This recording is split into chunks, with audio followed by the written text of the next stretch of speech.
capítulo 6, versículo 11 al 12. Pero deseamos que cada uno de vosotros muestre la misma solicitud hasta el fin, para plena certeza de la esperanza, a fin de que no os hagáis perezosos, sino imitadores de aquellos que por la fe y la paciencia heredan las promesas. Amados hermanos, me es necesario en esta introducción hacer un pequeño recordatorio de lo que hemos venido estudiando ya en este sermón número 23 de la carta a los Hebreos. Y quiero ser puntual, pero traer a memoria, ya llevamos un mes sin que vayamos al texto de Hebreos desde la predicación, así que voy a hacer un pequeño recordatorio.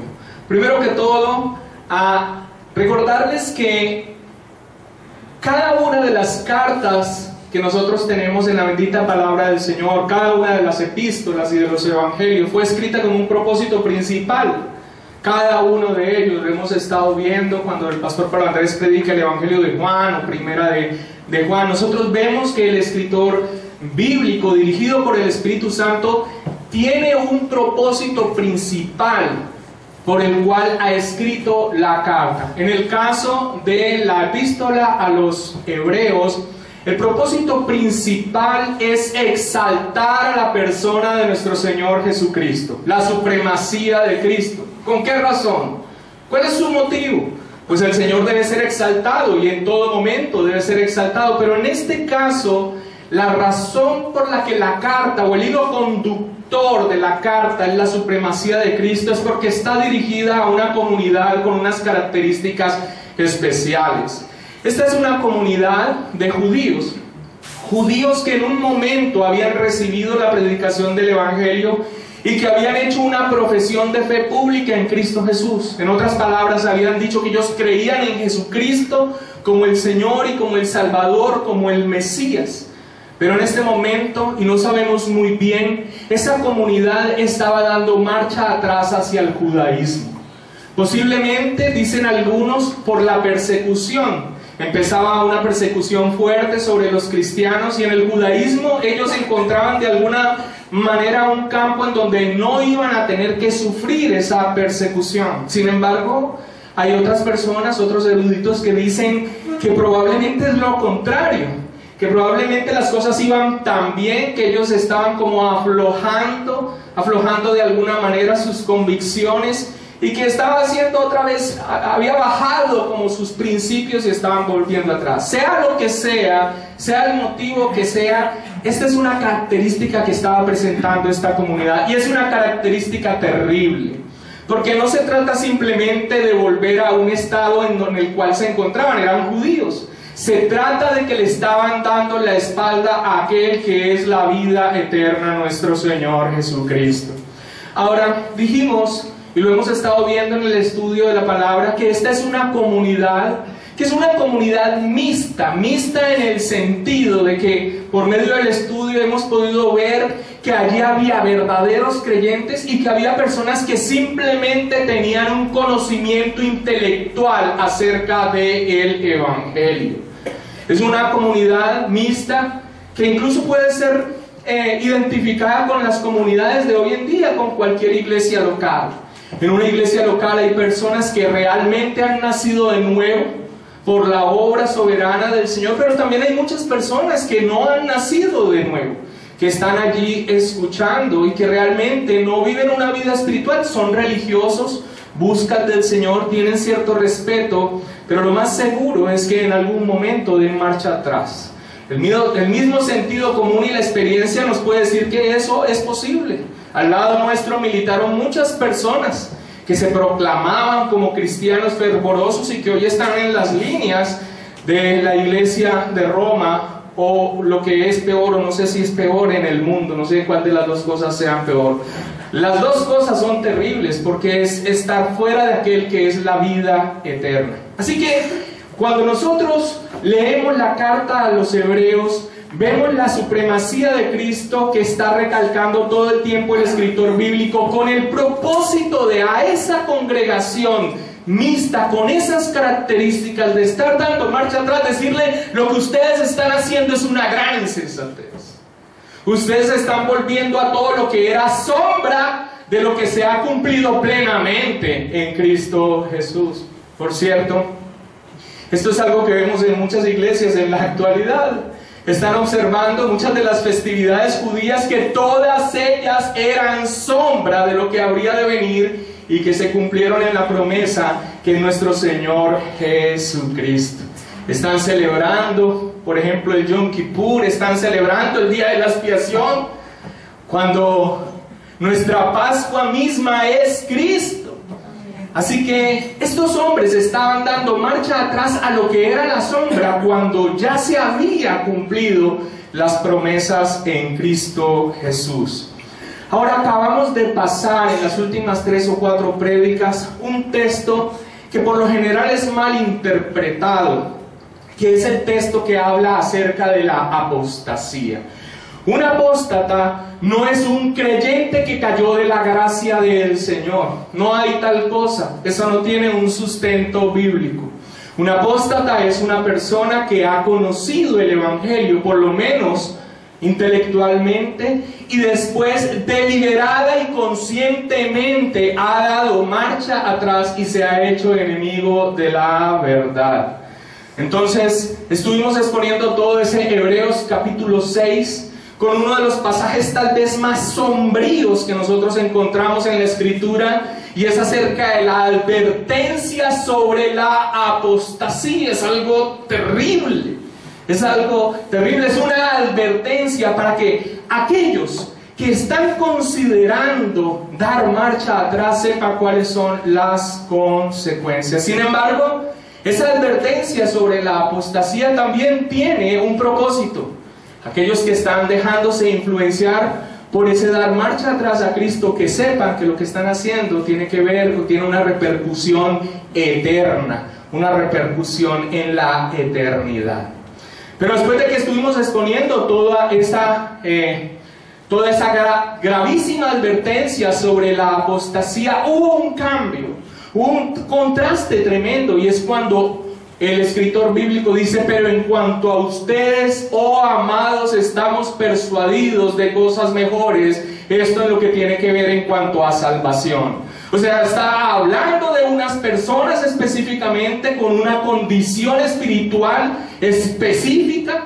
El hecho de que estén dando marcha atrás muestra que realmente no habían nacido de nuevo. La evidencia de que alguien ha nacido de nuevo, según la palabra del Señor, es que perseverará hasta el fin. La perseverancia de los santos es una de las doctrinas de la gracia. Pero después cambia y habla a estos hombres que estaban en medio de esta comunidad, que posiblemente estaban alarmados, pero no quería que de ninguna manera interpretaran que esa tremenda advertencia era para ellos y la gravedad era para ellos, porque ellos estaban firmes, y cambia totalmente el tono. Esto no es con ustedes. Nosotros sabemos cuál es el testimonio y la fe en la que ustedes se mantienen. Y termina diciendo esa exposición o esa advertencia sobre la apostasía, pero ya hablándole a los creyentes con estos 2 versículos. Dice en el 11 y el 12: pero deseamos que cada uno de vosotros muestre la misma solicitud ¿hasta dónde? Hasta el fin. ¿Para qué?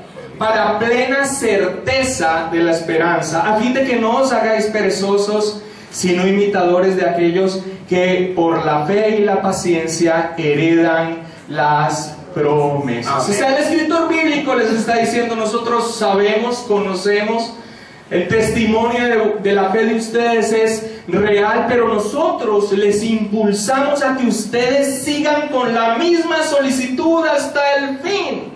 Con la misma solicitud hasta el fin. ¿Y esto de qué está hablando? Está hablando de esa maravillosa doctrina de la perseverancia de los santos. La perseverancia de los santos entonces nos dice que el poder de Dios mantendrá firme en la fe a todos aquellos que han nacido de nuevo hasta el momento en que el Señor vuelva o que ellos vayan a su presencia. Y eso es un descanso maravilloso. Sin embargo, aunque es una obra de Dios, es también algo en el que el creyente debe trabajar arduamente.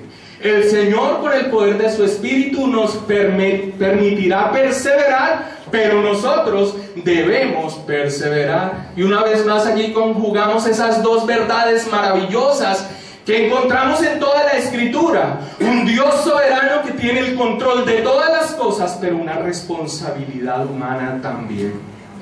Les dice entonces que no se hagan perezosos, que la obra que han estado haciendo es notoria para el Señor y que sigan firme en ellas para que sea confirmado en ellos la plena certeza de la esperanza que tienen. Y finalmente dice en ese versículo que nos sirve de introducción a la predicación de hoy, dice: imiten a aquellos que por la fe y la paciencia heredan las promesas. Ahora, ¿quiénes son aquellos a los que deben imitar estos creyentes que eran judíos, que son cristianos ahora? ¿Quiénes son aquellos a los que deben imitar? Aquellos que por la fe y paciencia heredan las promesas. Básicamente, esta es como una introducción a lo que se desarrollará más adelante en el capítulo 11. ¿Recuerdan qué encontramos en el capítulo 11? La fe, ¿cierto? O lo que conocemos como los héroes de la fe. Así que cuando está diciendo imiten a aquellos que por la fe y la paciencia heredan a las promesas, es como una pequeña introducción al capítulo 11, pero lo que vamos a ver es que va a tomar el ejemplo de Abraham para confirmar de que es de esos santos hombres creyentes del Antiguo Testamento a los que él le está diciendo: imítenlos a ellos en la fe y paciencia. Ahora, no sé si usted lo está notando, pero esto tiene un interés importantísimo, porque le está hablando de aquellos hombres y mujeres de la fe que se mantuvieron firmes, pero que pertenecen al judaísmo, esperando aquello que habría de venir, que es precisamente aquello a lo que ellos se están alejando. ¿Qué? La promesa. ¿Cuál es la promesa? ¿Cuál es la promesa? Espero que la recordemos hoy mientras vamos desarrollando la predicación. Más adelante va a hablar entonces de Abraham. Ahora, no solamente ellos deben imitar a estos santos hombres y mujeres del Antiguo Testamento, no solamente deben imitar al padre de la fe, Abraham, sino que también deben imitar a los santos hombres de su propia época, dentro de ellos encabezando los apóstoles del Señor, Y les dice que ellos deben imitar, número uno, la fe. Nosotros hemos comprendido mucho mejor la fe con una palabra que no está tan manoseada como la palabra fe hoy en día. Hoy en día las iglesias, fe significa algo así como un poder interior con el que yo hago que las cosas sucedan. No hay nada más contrario que la fe. La fe es una proclamación de parte nuestra de incapacidad. Precisamente hemos depositado nuestra confianza en otro y no en nosotros. Esa es la fe. Así que le dice: imítenlo en la confianza. Imítenlo en la confianza en Dios. Lo vamos a ver en confianza en Dios. ¿En qué sentido? Cada una de las palabras y promesas que Él les dio y que ellos se mantuvieron firmes. Pero tal vez la palabra clave de la imitación que le invita a estos hermanos que están en medio de esa comunidad con las características que ya vimos es la paciencia. La paciencia. Ellos deben ser pacientes y perseverar hasta alcanzar la plenitud de la certeza de las promesas cumplidas plenamente. La perseverancia. La perseverancia, a la vez, amados hermanos, y como lo hemos visto, es también una muestra de que la fe es verdadera.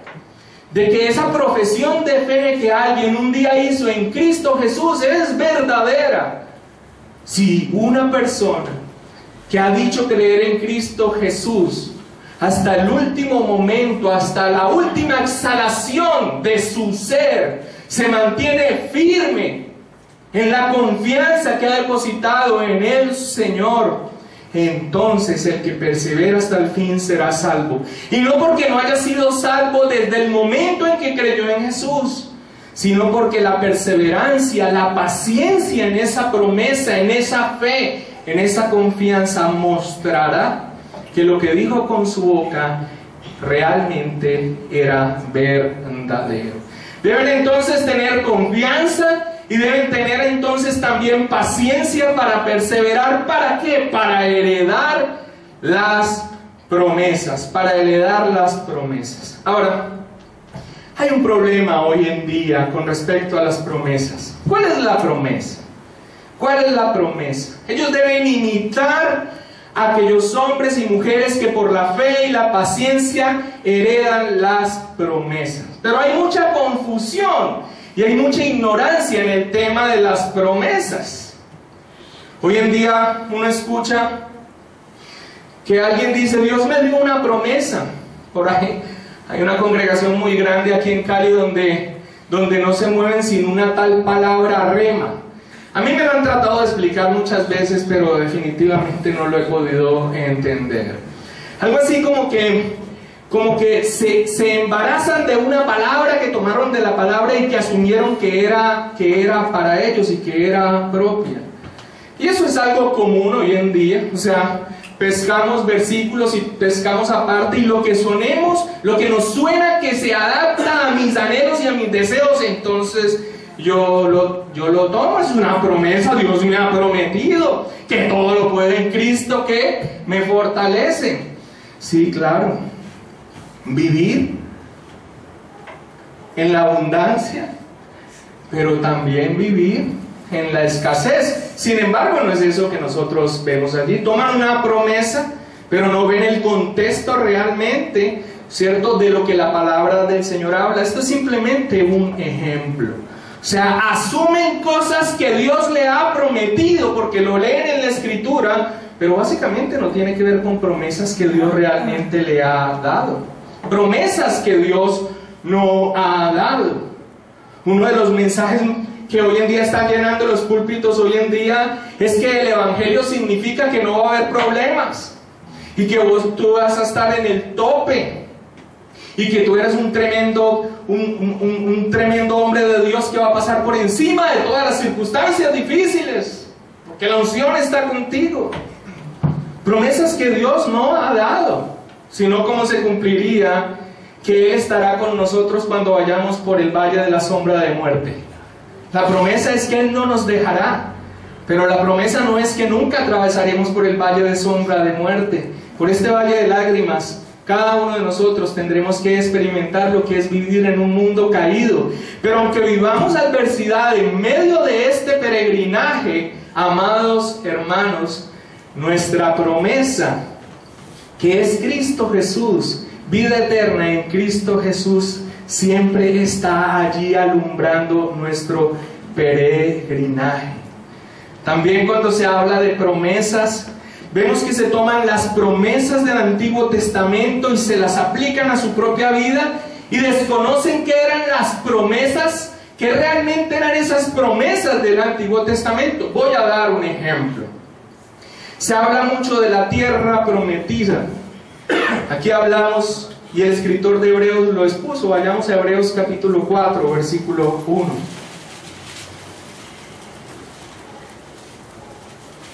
Se habla de la tierra prometida. Y se toma esa promesa de la tierra prometida, lo que era entrar en el reposo. Pero vemos que el escritor de Hebreos le dice a esa comunidad judía: temamos pues, no sea que permaneciendo aún la promesa de entrar en su reposo, y sabemos que el reposo era la tierra prometida, eso lo expusimos claramente, alguno de vosotros parezca no haberlo alcanzado.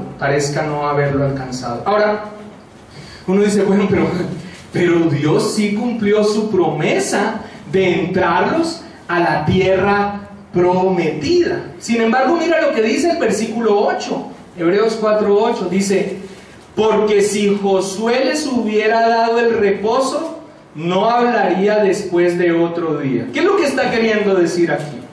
Que sí, había una promesa de la tierra prometida, había una promesa de entrar en el reposo, pero esa tierra prometida, ese día de reposo, ese reposo que era entrar del pueblo de Dios, no eran más que figuras, no eran más que tipos y que sombras que apuntaban al verdadero reposo de todos los creyentes. ¿Cuál es el reposo de los creyentes? Cristo. Cristo es el reposo. Un texto clave sobre esa promesa del reposo. Hebreos 11, versículo 13. Dice así, presta atención, ¿no? Uno dice las promesas. La promesa de la tierra prometida. La tierra prometida del reposo. ¿Israel entró a la tierra prometida? Sí, claro. Sin embargo, el escritor de Hebreos dice si hubiera entrado, ¿cierto?, a ese reposo, ¿cierto?, no estaría hablando de un reposo que todavía tenían la oportunidad de entrar. Entonces, mira lo que dice el capítulo 11, versículo 13. Dice así: conforme a la fe, murieron todos estos sin haber recibido lo prometido, sino mirándolo de lejos y creyéndolo y saludándolo y confesando que eran extranjeros y peregrinos sobre la tierra. Y uno dice, no, ¿cómo así? ¿De quién está hablando allí? Está hablando de Noé, está hablando de Abraham, está hablando de Jacob. Y uno finalmente ve, pero ¿cómo así que murieron sin haber recibido lo prometido? Y nosotros podríamos ir a cada uno de los casos y decimos, muchos de ellos sí recibieron lo prometido. Hermanos, cuando el escritor de Hebreos dice que murieron sin haber recibido lo prometido, es porque aquellas promesas que recibieron no era la promesa esencial que la palabra del Señor habla y que es el centro de todo el Evangelio. La promesa de la tierra prometida, la promesa de protección, la promesa del reposo, todo esto eran promesas que prefiguraban la promesa real, el Mesías, el Cristo. En otras palabras, Abraham y todos los héroes de la fe vivieron por la fe y esperaron la promesa, la venida de Cristo. Pero no se les dio el privilegio de disfrutar el cumplimiento de esta promesa, pero murieron teniendo fe en la espera a que ella llegara. Mira lo que dice el versículo 39, ahí mismo de Hebreos capítulo 11. ¿Qué dice? Y todos estos, hablando de los héroes de la fe, hermanos y hermanas del Antiguo Testamento, aunque alcanzaron buen testimonio mediante la fe, ¿no qué? No recibieron lo prometido. Pero ¿cómo que no recibieron lo prometido? Sí, no recibieron lo prometido porque aunque el Señor les concedió las promesas que les había dado, esas promesas prefiguraban, era un tipo, era una sombra de la promesa que todo hombre y mujer de Dios ha esperado. En el antiguo pacto, la conciencia del Mesías que habría de venir estaba latente siempre. El Antiguo Testamento en Malaquías termina como un hombre que está parado en una orilla y que está mirando sobre la venida de aquel que había sido prometido. Todo esto que fue prometido a estos hombres y que les fue dado a muchos de ellos, el escritor de Hebreos dice, no recibieron lo prometido. Y dice el versículo 40, proveyendo Dios alguna cosa mejor para nosotros, para que no fuesen ellos perfeccionados aparte de nosotros. Nueva Versión Internacional dice, esto sucedió para que ellos no llegaran a la meta sin nosotros, pues Dios nos había preparado algo mejor.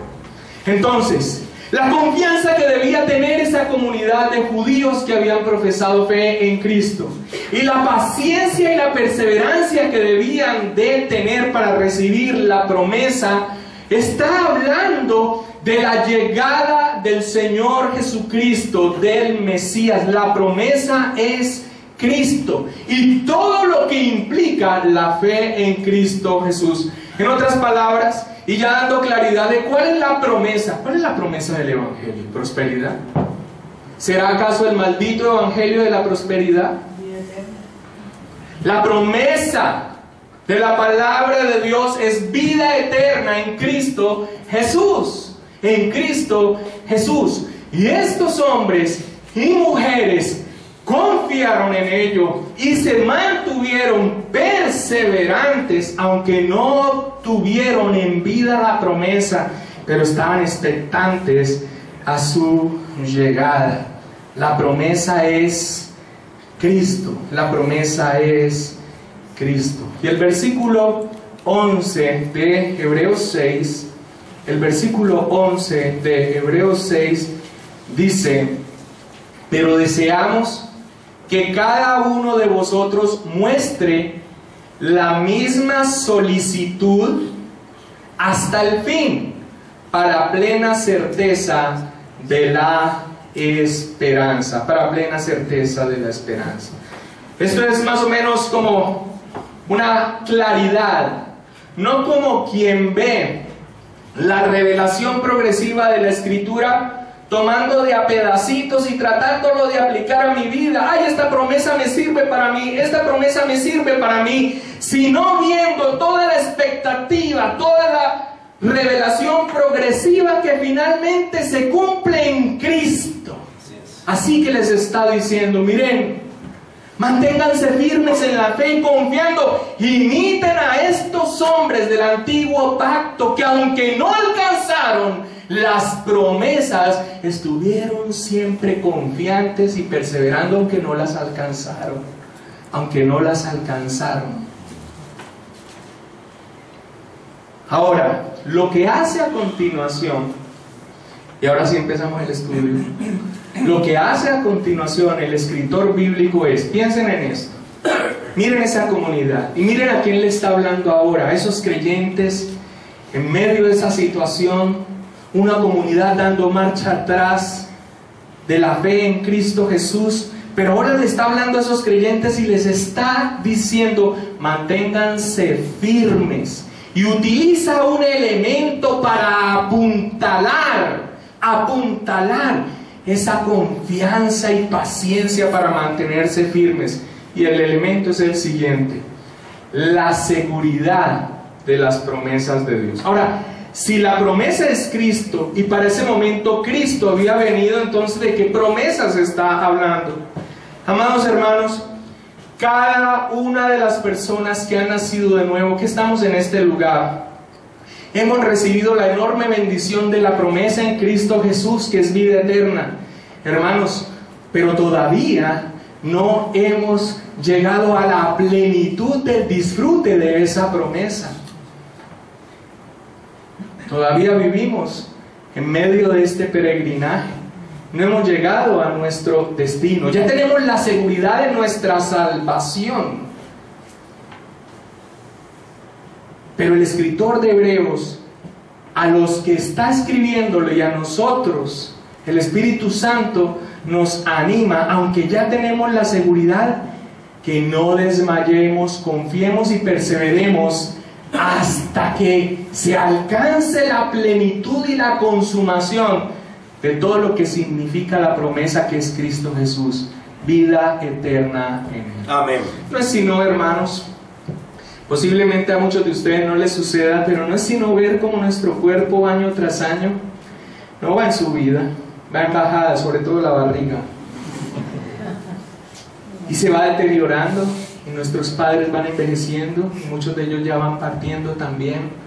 Y amados hermanos, aunque ya tengamos la promesa y la promesa ya vino, siempre queda esa expectativa hacia adelante. El elemento que utiliza el escritor de Hebreos para apuntalar esa confianza y perseverancia que deben de tener es el siguiente: hay seguridad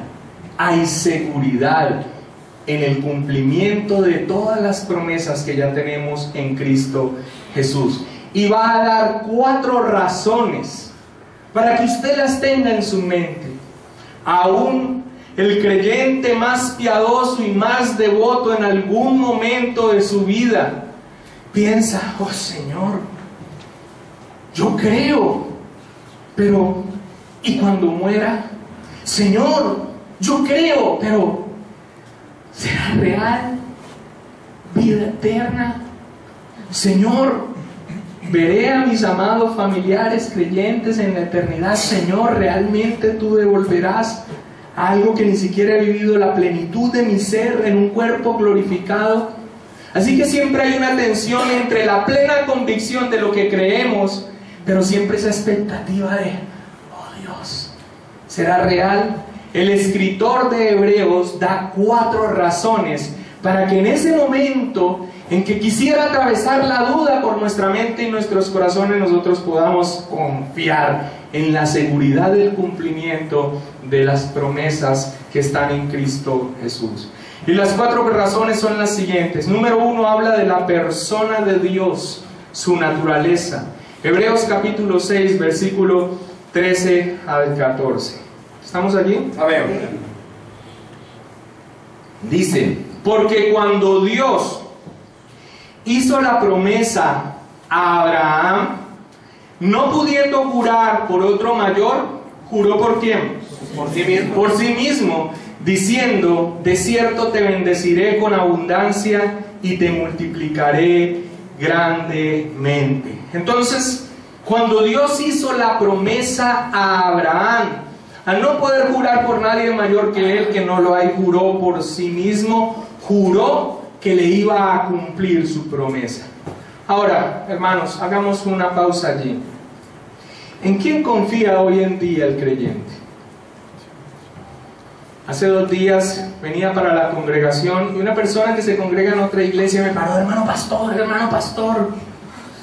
venga, le cuento, hermano, me dio el testimonio de un hombre, ese es nuevo, el Señor lo llevó al cielo, usted viera lo que Dios le mostró, y hizo una descripción de personas como usted, y él empezó a hablar y le brillaban los ojos. Y este hombre confiaba plenamente en lo que este charlatán le había dicho, de que había ido al cielo, y le brillaban, y hermano, y eso es maravilloso, y empezó a contarme una serie de detalles, y yo decía: Dios mío, en eso confió él. ¿En qué confía la gente hoy en día? La gente confía en el hombre, la gente confía en lo que le dice X, Y y Z. Pero nuestra confianza solamente debe estar puesta ¿en quién? En Dios y en lo que está en su bendita palabra. No hay revelaciones adicionales. El canon está cerrado. Esta es la revelación completa del Señor. La revelación completa del Señor. Así que en el punto de que en quién confía hoy la gente confía en muchas cosas, pero ha olvidado en aquello que realmente debe depositar su confianza, que es en Dios, que está personificado en su bendita palabra. Así que cuando da el ejemplo el escritor bíblico a estos hermanos sobre Abraham, le dice: miren, cuando Dios le hizo la promesa a Abraham, le quiero decir una cosa, le juró por sí mismo. En otras palabras, lo que está diciendo es que la naturaleza de Dios es la garantía de que le iba a cumplir a Abraham. ¿Juró por quién? Por sí mismo, por sí mismo. Acompáñame a Tito, capítulo 1, versículo 2. Y recuerda que estamos viendo 4 razones que el escritor bíblico le da a estos hermanos para que mantengan su confianza y perseveren en la fe hasta el pleno cumplimiento de las promesas. Y la primera razón radica en que podemos confiar debido a la naturaleza, a la esencia de nuestro Dios. Tito capítulo 1 versículo 2 dice: en la esperanza de la vida eterna, la cual Dios, que no miente, prometió desde antes del principio de los siglos. Así que les está dando un ejemplo. Miren, cuando Dios hizo sus promesas a Abraham, juró por sí mismo. Y amados hermanos, Dios no puede mentir. Su esencia es verdad. Dios es verdad. Él es la norma suprema de la verdad. Así que la primera razón que le está dando a estos hermanos y que nos da a nosotros de razones para confiar de que el cumplimiento de las promesas de la plenitud en Cristo Jesús se va a dar para nuestras vidas es esto. ¿Saben por qué va a cumplir Dios? Porque su naturaleza es esa, cumplir. Él no miente, Él no falla. Y cuando Él jura por sí mismo, nosotros tenemos esa seguridad. ¿Habrá vida eterna?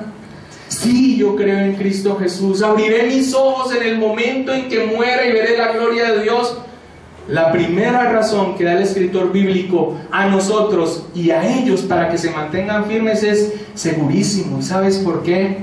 Porque lo ha prometido Él y Él es verdad. Santiago capítulo 1 versículo 17 nos habla de una característica más de la esencia de Dios. Aquel que jura por sí mismo. Recuerden que estamos viendo un ejemplo que es Abraham. Pero esa esencia del cumplimiento de las promesas de Dios no solamente es para Abraham, sino que se aplica obviamente a cada uno de los creyentes. Santiago 1:17 dice: toda buena dádiva y todo don perfecto desciende de lo alto del Padre de las luces, en el cual ¿qué? No hay mudanza ni sombra de variación. Una de las razones para confiar es que el Señor no va a hacer una promesa hoy y mañana tal vez cambie de parecer. Por eso, para que Abraham estuviera sobre seguro, jura por sí mismo que cumpliría su promesa. Amados hermanos, ¿por qué debemos mantenernos firmes en la fe y perseverando hasta el fin? El primer elemento es esencial, porque tenemos un Dios que no miente y que ha jurado por su propio nombre cumplir. La promesa en Cristo Jesús es vida eterna a todo aquel que ha depositado su confianza en la persona del Señor. ¿Crees en Cristo Jesús? ¿Crees en Cristo Jesús como Señor y como Salvador? Hermano, no morirás. Vivirás eternamente con Él en su gloria. ¿Y cómo puedo tener yo confianza en ello? Porque lo juró. Y porque la naturaleza de Dios es no mentir. Y Él es inmutable. No cambia. Mañana o en un siglo o lo que demore la segunda venida del Señor, el Señor no habrá cambiado en su parecer en cuanto a la promesa que te ha hecho en Cristo Jesús. Depositaste tu confianza en Cristo, la promesa se cumplirá y puedes confiar. ¿Por qué? Por la naturaleza misma de Dios. Ahora, también da un elemento más, una razón más para confiar. Y es que el cumplimiento de la promesa es un propósito de Dios. Muchas de las personas, cuando habla de las promesas, se centran en que la promesa es para mí. O sea, tiene que ver algo solamente conmigo. Sí, lo vamos a disfrutar, pero las promesas son un propósito de Dios. Es un propósito de Dios que tú alcances la plenitud de las promesas en Cristo Jesús, y se ve tan solamente en esto. Antes de la fundación del mundo nos escogió, nos predestinó, y a los que predestinó, a estos también llamó, y a los que llamó, a estos también justificó, y a los que justificó, a estos también glorificó. Así que nosotros vemos un propósito continuo desde que, aun de que algo fuera hecho, Dios ya tenía el propósito de llevarte a eternidad sin que ni siquiera hubiese sido algo hecho. ¿Por qué entonces nosotros podemos confiar en la promesa de vida eterna en Cristo Jesús? 1, por la naturaleza de Dios. 2, Porque no se trata de ti, se trata de un propósito soberano de Dios. Dios no gira alrededor nuestro, como lo escuchamos hoy en los mensajes. Básicamente Dios se ha vuelto la lámpara de Aladino. Él está listico para cumplir tus deseos. La iglesia ha cambiado de ser teocéntrica a ser antropocéntrica, y todo gira alrededor tuyo. Pero es una gran mentira. Hechos capítulo 3, versículo 25 al 26, muestra claramente que uno de los elementos por los que nosotros debemos confiar en esa promesa en Cristo Jesús, que se cumplirá a plenitud, es porque es un propósito divino.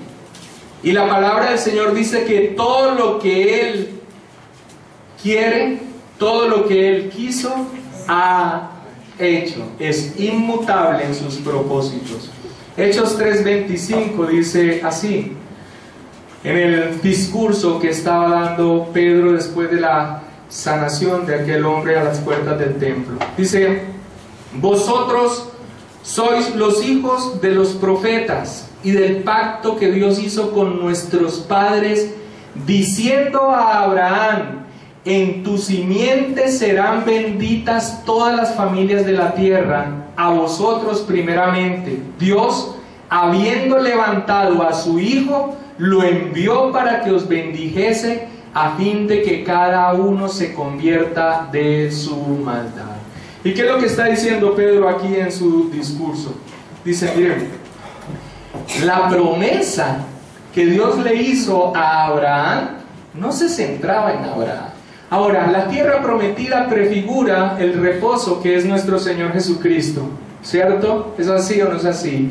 Y que serían benditas innumerables familias de la tierra. Se cumplió, pero era un propósito que se cumplía en Cristo Jesús, en Cristo Jesús. Por la promesa de Abraham, finalmente llega a través de esa promesa la simiente que es Cristo Jesús. Así que claramente en el discurso de Pedro nosotros vemos que no se centra en Abraham como tal, no se centra en darle una tierra, no se centra tan solo en darle un hijo, no se centra tan solo en darle mucha descendencia, sino que es un propósito divino para la venida de la verdadera promesa que es Cristo Jesús. Así que cuando le dice el escritor bíblico, miren lo que les dijo a Abraham, y finalmente dice, Dios ha levantado a un hijo para que lo envió para que los bendijese y que cada uno se convirtiera de su maldad, está mostrando un propósito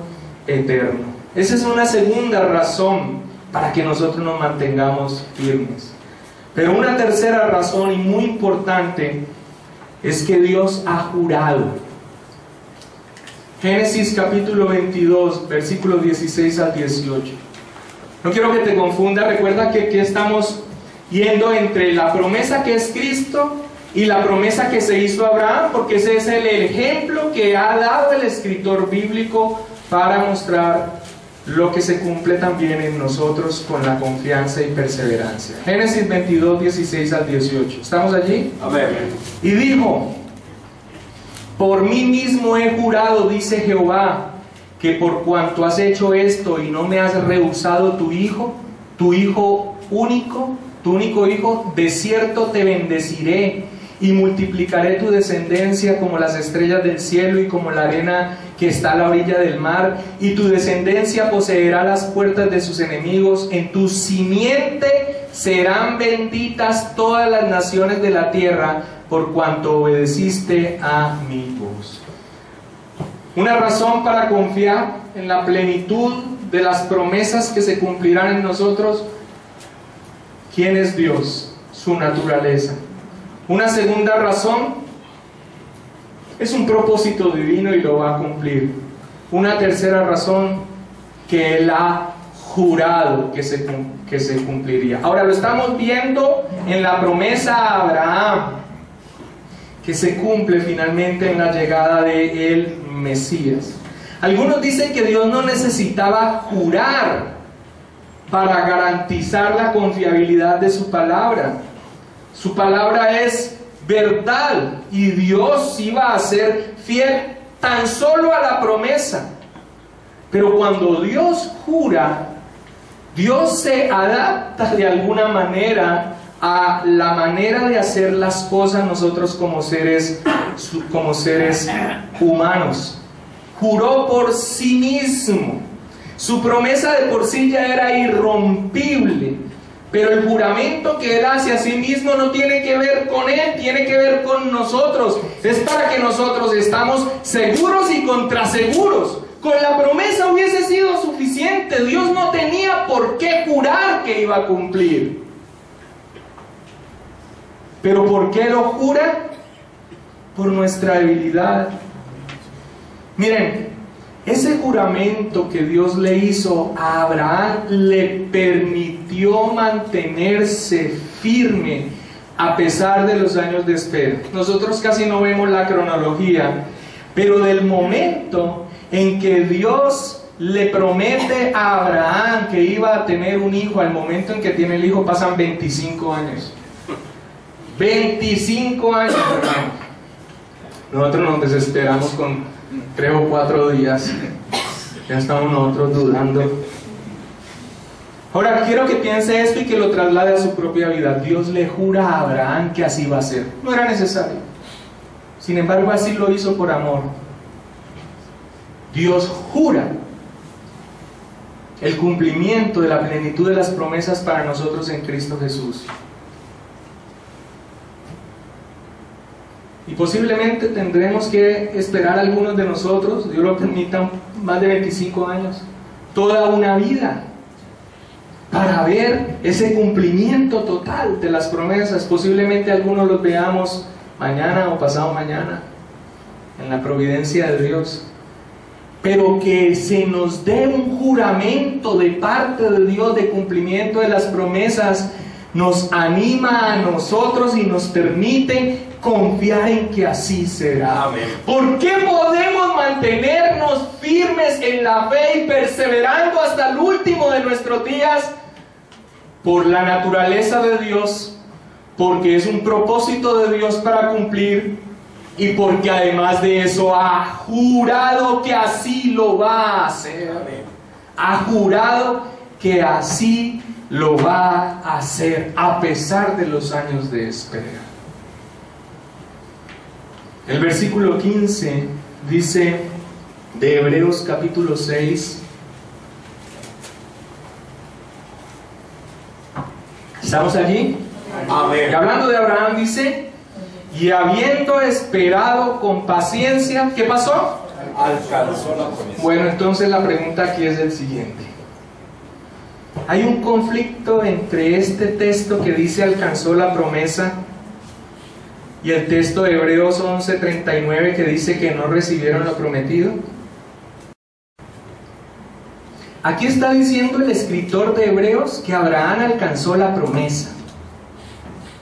Y en el capítulo 11 dice que no recibieron lo prometido. ¿Hay un conflicto entre esos dos textos?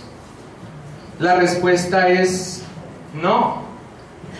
Porque aunque Abraham recibió la promesa inicial, una descendencia, no alcanzó a ver el cumplimiento de la promesa total, que es Cristo. Así que cuando Hebreos 11:39 dice no recibieron lo prometido porque no vieron la llegada del Cristo, y aquí dice alcanzó la promesa, es porque esa promesa de Abraham, que era su Isaac y en él la descendencia, no es la promesa real. Era una sombra que iba a llevar al cumplimiento de la promesa que es Cristo Jesús. Y para nosotros todo lo que implica la fe en Cristo Jesús, vida eterna con nuestro Dios. Sí, Abraham recibió la promesa inicial, pero esa no era la promesa total y plena. Esa promesa era Cristo. En el versículo 16, que sigue a continuación, podemos encontrar una confirmación de lo que dijimos anteriormente sobre el juramento, que fue la tercera razón para confiar en el cumplimiento de la promesa, de que Dios se adaptó al modo humano de hacer las cosas, al jurar. Hebreos 6:16 dice así: porque los hombres ciertamente juran por uno mayor que ellos, y para ellos el fin de toda controversia es el juramento para confirmación. Esto es el modelo humano. Dentro del pueblo de Dios se juraba para que terminara toda controversia. La Confesión de Fe Bautista de Londres, que es nuestra confesión de fe, en el capítulo 23 habla de los juramentos y los votos lícitos. Y nos dice que en el momento en que se necesite confirmar algo de gran importancia, se podrá recurrir al juramento solemne por Dios para que termine toda duda sobre una circunstancia. Por eso es que nosotros vemos en el país del norte que sacan una Biblia, la persona pone la mano sobre la Biblia y jura, y entonces eso da como una especie de garantía. Ahora eso se ha manoseado y se ha torcido totalmente. Lo que quiero que tengan presente allí es que aunque nosotros hemos aprendido por la boca del Señor Jesucristo que nuestro sí debe ser sí, que nuestro no debe ser no, la crítica que hace el Señor de no jurar es por el tipo de juramento que estaban haciendo, en este caso los fariseos. Estaban jurando por cualquier cosa y no estaban cumpliendo. Ahora, cuando está hablando aquí el escritor de Hebreos del juramento que hacen los hombres, está mostrando una realidad humana para mostrar algo que Dios hizo, no porque fuera necesario, sino a causa de nuestra debilidad. Juró para que se acabara la controversia, juró para asegurar que así era,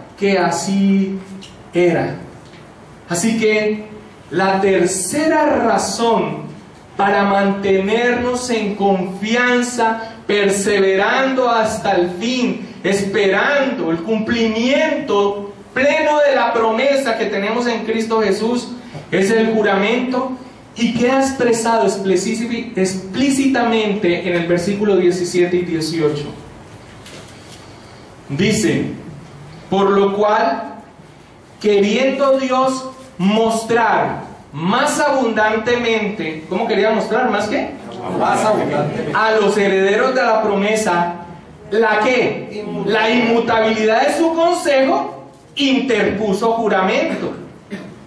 Estamos viendo el punto, para que por dos cosas inmutables, en las cosas es imposible que Dios mienta, sobre en las cuales, para que por dos cosas inmutables en las cuales es imposible que Dios mienta, tengamos que un fortísimo consuelo los que hemos acudirnos para asirnos de la esperanza puesta delante de nosotros. En otras palabras, y para resumir, miren,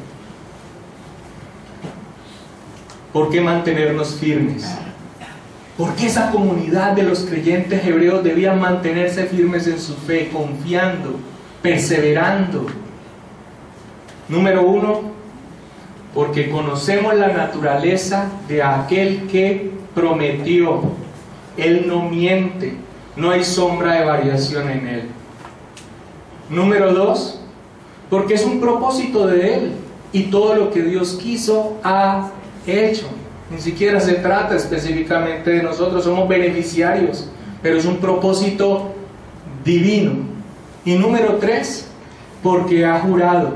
Y ha jurado no porque tuviera necesidad de hacerlo, sino pensando en nosotros, dando dos cosas inmutables. Sinónimo de inmutables: no cambian, no varían, no va a dejar de ser. ¿Cuáles son las dos cosas inmutables? La primera, su promesa. Lo que Él dijo, lo hará. Lo que Él prometió, lo cumplirá. Y la segunda, además de eso, juró. podríamos decir una tercera, la que hemos mencionado, su naturaleza. ¿Para qué? Para que tengamos un fortísimo consuelo los que hemos acudido para asirnos de la esperanza puesta delante de nosotros. Amados hermanos, la predicación expositiva tiene esta enorme bendición, que cosas que nosotros simplemente podemos resumir con una frase, nos permite realmente afianzarnos con un sustento bíblico muy poderoso. ¿Creemos en Cristo Jesús? Sí, creemos. ¿Creemos que hay vida eterna en Cristo Jesús? Sí, vamos a tener vida eterna en Cristo Jesús. Ahora, esto es como el resumen.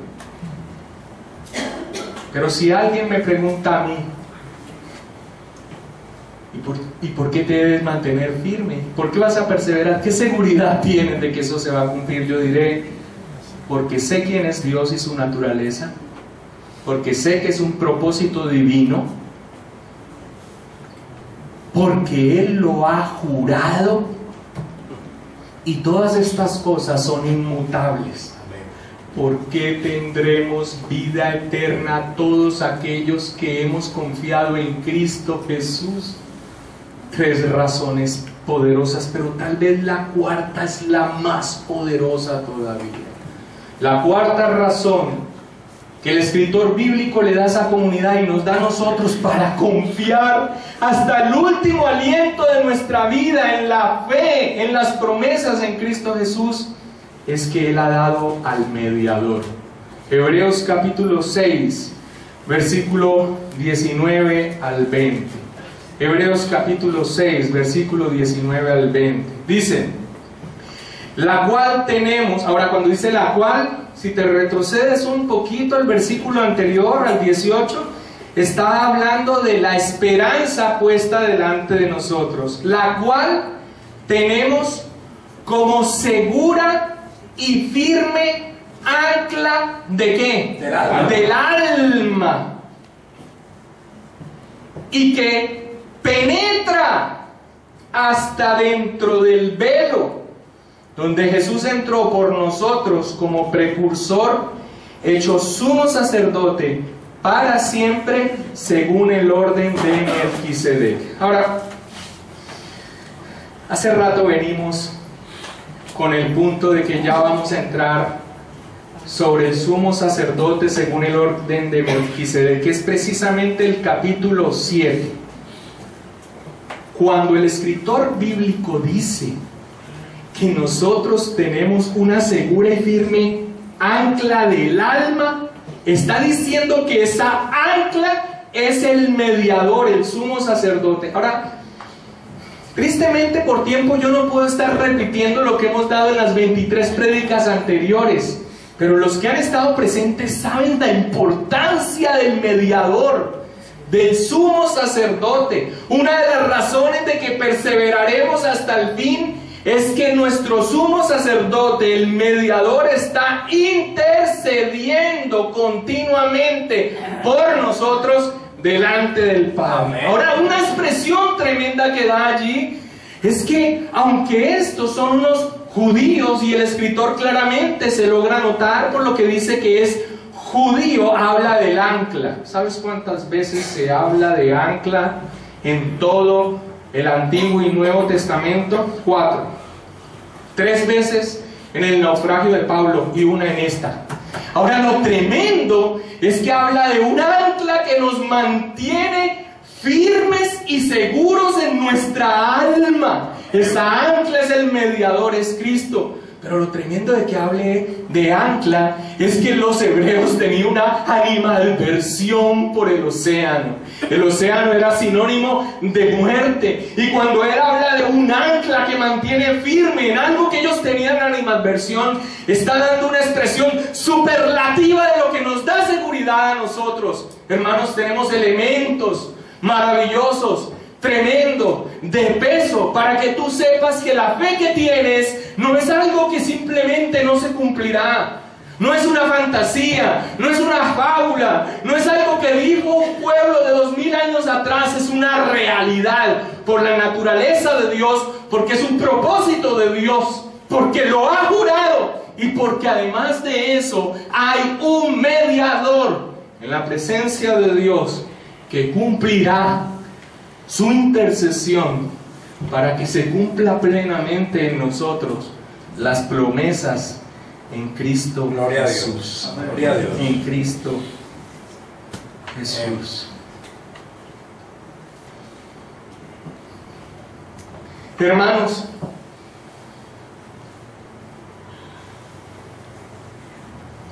cuando en la noche oscura, cuando la tribulación, la adversidad, lo que el valle de lágrimas traiga, toque a la puerta, cuando sea el tiempo de la duda, 4 elementos en pocos versículos será el ancla segura de nuestra alma. Amén. Amén. Yo sé que mi Redentor vive. Yo sé que mi Redentor vive. Y aún deshecha esta carne, yo he de ver a Dios. Amén. Dice el libro de Job. Hermanos, ¿por qué debemos mantener la fe? ¿Por qué debemos perseverar hasta el fin? Por la naturaleza de Dios. No miente, es verdad, es la norma suprema de verdad, es inmutable, porque es un propósito de Dios, es un plan de Dios. Él es soberano, todo lo que quiso ha hecho, porque sin tener necesidad lo ha jurado, y lo ha jurado a causa de la espera que debemos tener, pero porque tenemos un mediador, aquel que atravesó el velo y entró al lugar santísimo, no aquel que había sido construido por manos humanas, sino aquel que está en el cielo, la presencia misma de Dios, y el mediador intercede por nosotros para que nuestra confianza se mantenga firme hasta el fin. Él es nuestra ancla. Hermanos, Él es nuestra ancla. Hermanos, quedamos entonces al portas del tema del sumo sacerdocio según el orden de Melquisedec, que nos ha estado dando vueltas, y que Dios mediante en el próximo año, si Dios nos da vida, salud y licencia, estaremos viendo en las próximas predicaciones. Vamos a orar.